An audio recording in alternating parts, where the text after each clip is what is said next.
ओम श्री परमात्मने नमः। मित्रों, इस वीडियो में हम लोग श्रीमद् भगवत गीता के प्रथम अध्याय के श्लोक 34-35 का विस्तार के साथ वर्णन करेंगे। आचार्यः पितरः पुत्रास्तथैव च पितामहाः मातुलाः सवसुराः पौत्राः श्यालाः संबंधीन् तथा। श्लोक 35।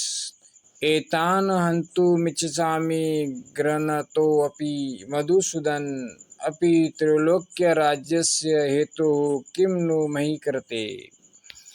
आचार्य, पिता, पुत्र और तथा उसी प्रकार पितामह, मामा, ससुर, पौत्र, शाले तथा अन्य जितने भी संबंधी हैं, मुझ पर प्रहार करने पर भी मैं इनको मारना नहीं चाहता। और हे मधुसूदन, मुझे त्रिलोकी का राज्य मिलता हो तो भी मैं इनको मारना नहीं चाहता। फिर पृथ्वी के लिए तो मैं इनको मारूं ही क्यों। चिंतन। भगवान आगे 16वें अध्याय के 21वें श्लोक में कहेंगे कि काम, क्रोध और लोभ ये तीनों ही नरक के द्वार हैं। वास्तव में एक काम के ये तीनों रूप हैं। ये तीनों सांसारिक वस्तुओं, व्यक्तियों आदि को महत्व देने से पैदा होते हैं। काम अर्थात कामना की दो तरह की क्रियाएं होती हैं, इष्ट की प्राप्ति और अनिष्ट की निवृत्ति। इनमें से इष्ट की प्राप्ति भी दो तरह की होती है, संग्रह करना और सुख भोगना। संग्रह की इच्छा का नाम लोभ है और सुख भोग की इच्छा का नाम काम है।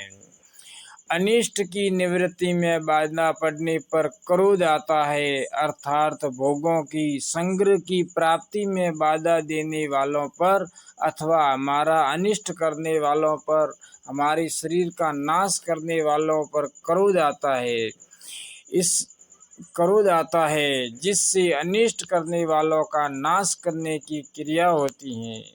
इससे सिद्ध हुआ कि युद्ध में मनुष्य की दो तरह से ही प्रवृत्ति होती है, अनिष्ट की निवृत्ति के लिए अर्थात अपने क्रोध को सफल बनाने के लिए, और इष्ट की प्राप्ति के लिए अर्थात लोभ की पूर्ति के लिए। परंतु अर्जुन यहाँ दोनों ही बातों का निषेध कर रहे हैं। आचार्यः पितरः किं नु मही कृते। अगर हमारे ये कुटुंबी जन अपनी अनिष्ट निवृत्ति के लिए क्रोध में आकर मेरे पर प्रहार करके मेरा वध भी करना चाहे तो भी मैं अपनी अनिष्ट निवृत्ति के लिए क्रोध में आकर इनको मारना नहीं चाहता।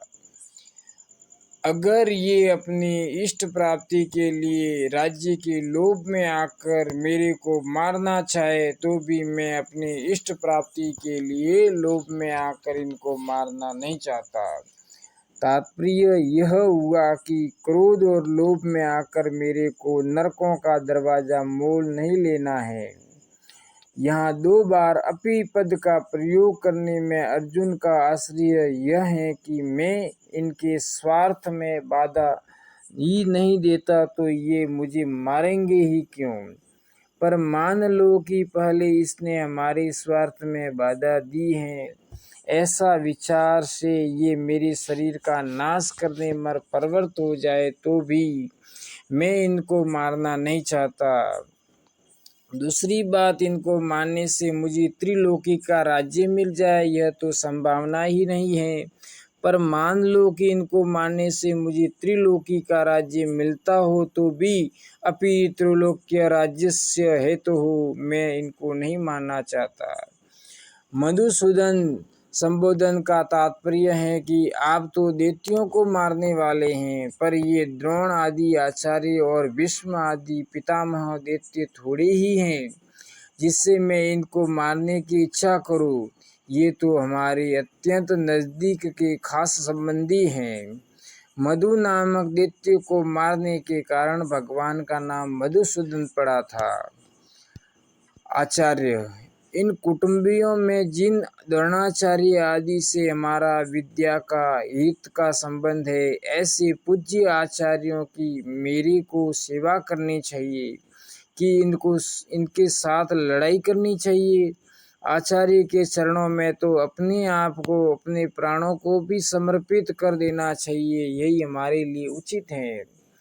पितरः, शरीर के संबंध को लेकर जो पिता लोग हैं उनका ही तो रूप यह हमारा शरीर है। शरीर से उनके स्वरूप होकर हम क्रोध या लोभ में आकर अपने उन पिताओं को कैसे मारें।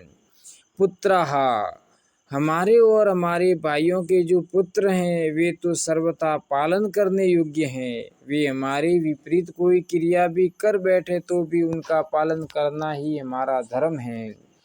पितामह, ऐसे ही जो पितामह हैं वे जब हमारे पिताजी के भी पूज्य हैं तब हमारे लिए तो परम पूज्य हैं ही। वे ही ताड़ना कर सकते हैं, हमें मार भी सकते हैं, पर हमारी तो ऐसी ही चेष्टा होनी चाहिए जिससे उनको किसी तरह का दुख न हो, कष्ट न हो, प्रत्युत उनको सुख हो, आराम हो, उनकी सेवा हो।